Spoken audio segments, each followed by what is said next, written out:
आप में से कई लोगों ने मुझसे पूछा है स्टॉक मार्केट के बारे में, तो इस वीडियो में मैं पर्टिकुलरली सिर्फ स्टॉक मार्केट के बारे में ही बात करूंगा। लेकिन स्टॉक मार्केट का नाम सुनकर बहुत से लोगों के दिमाग में कंफ्यूजन और डर पैदा हो जाता है कि ये स्टॉक क्या होता है, कैसे इन्वेस्ट करते हैं, पैसे डूब जाएंगे, बेकार है, ये बहुत रिस्क होता है। लेकिन दोस्तों, रिस्क तो कुकर में खाना पकाने में भी है, पर अगर आपको खाना पकाना आता है तो उसका रिस्क कम हो जाता है। रिस्क तो गाड़ी चलाने में भी है, पर अगर आप अच्छे से गाड़ी चलाना जानते हो तो एक्सीडेंट का खतरा कम हो जाता है। ठीक उसी तरह स्टॉक मार्केट में भी रिस्क है और आप इस रिस्क से कभी भी नहीं बच पाओगे।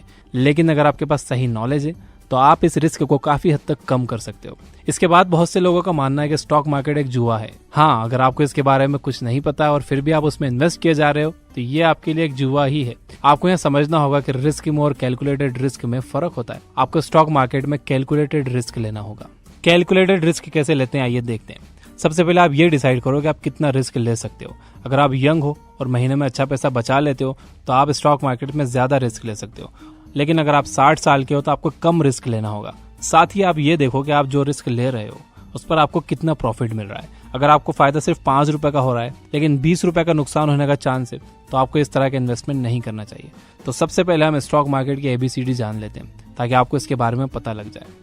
हर कंपनी को ग्रो करने के लिए पैसे चाहिए होते हैं। कंपनी के फाउंडर के पास अगर पैसे हैं तो खुद के पैसे उसमें लगा सकता है, कुछ अमीर लोगों को मनाकर उनसे अपनी कंपनी में इन्वेस्ट करवा सकता है, या फिर पब्लिक फंडिंग के जरिए पैसे ला सकता है।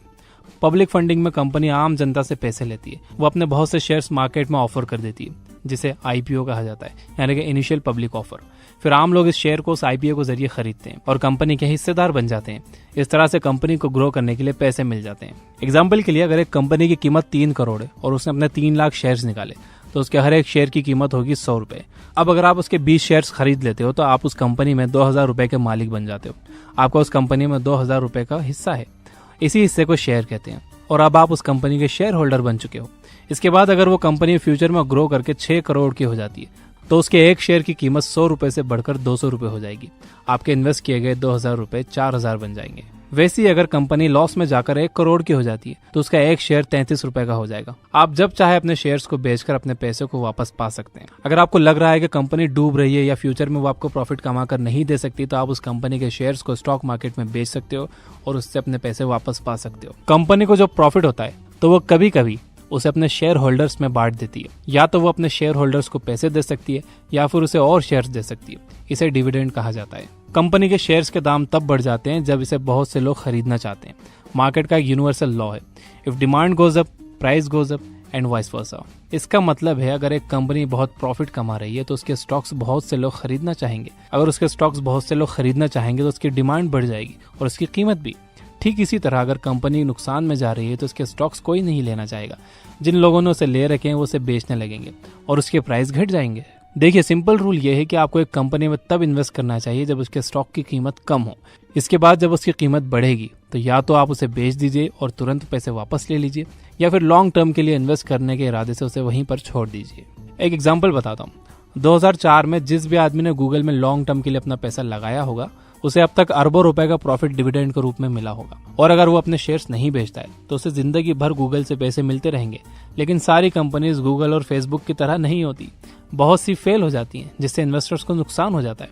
इसीलिए आपको स्टॉक मार्केट को बहुत डीप में समझने की जरूरत है। इंडिया में 2 स्टॉक मार्केट्स हैं जिनका नाम है बॉम्बे स्टॉक एक्सचेंज और नेशनल स्टॉक एक्सचेंज।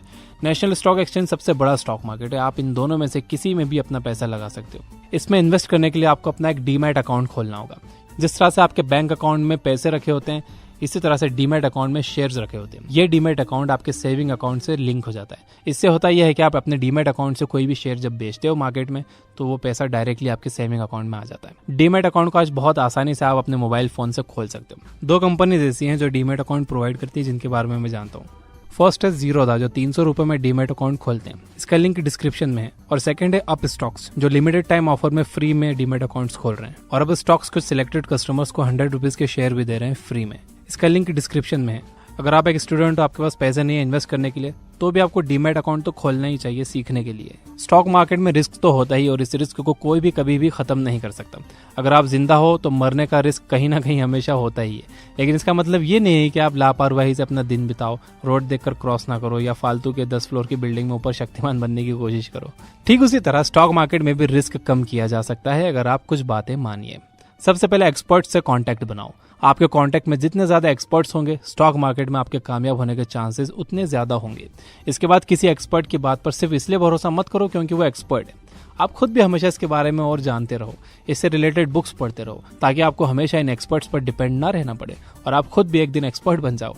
साथ ही आपको एक बात और ध्यान में रखने की जरूरत है, सारे एक्सपर्ट्स हों ये जरूरी नहीं है। कुछ एक्सपर्ट्स को कंपनीज पैसे देती हैं ताकि वो लोग अपने फॉलोअर्स से बोल सके कि उनकी कंपनी के ग्रो करने की बहुत पॉसिबिलिटी है। इसीलिए वो एक्सपर्ट्स उस कंपनी में पैसा लगाने के लिए आपको बोल सकते हैं जिसने उन्हें इसके लिए पैसे दिए हैं। इसलिए ये बहुत जरूरी है कि आप आंख बंद कर इन लोगों की बात ना सुनो। एक स्टॉक मार्केट एक्सपर्ट है जो टेलीग्राम चैनल चलाते हैं, जो बिगिनर्स को मार्केट के बारे में बताते हैं, उनकी हेल्प करते हैं।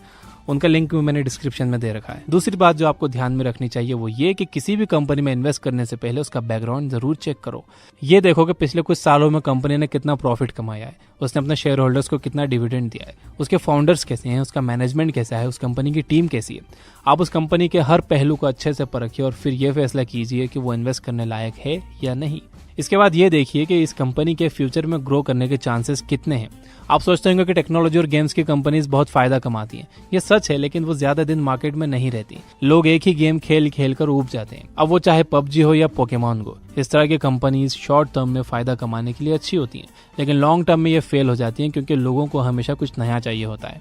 ज्यादा फायदा कमाने के लिए आपको एक कंपनी में लॉन्ग टर्म के लिए इन्वेस्ट करना होगा, लेकिन अगर आप शॉर्ट टर्म में पैसा लगाना चाहते हो तो उसमें भी कोई बुराई नहीं है, बस आपको उसमें फायदा कम होगा या हो सकता है नुकसान हो जाए।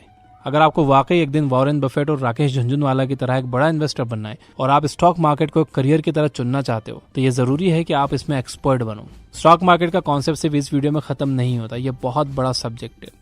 अगर आपको इससे रिलेटेड बुक्स पढ़नी है तो आप ये किताबें पढ़ सकते हो, the intelligent investor, the wealth of common sense, the Falcon method, the most important thing. इसके अलावा ये याद रखिए कि शुरुआत में आपसे गलतियां होंगी, आपको इन गलतियों से सीखना होगा। अगर आप सिर्फ पार्ट टाइम में स्टॉक मार्केट में इन्वेस्ट करना चाहते हो तो आप सिंपली म्यूचुअल फंड्स के जरिए काम कर सकते हो, जिस पर मैंने एक पहले वीडियो बनाई है।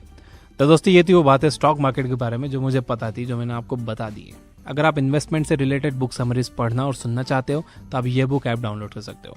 Finally, you guys are amazing, keep reading, keep learning, keep growing. Thank you for watching.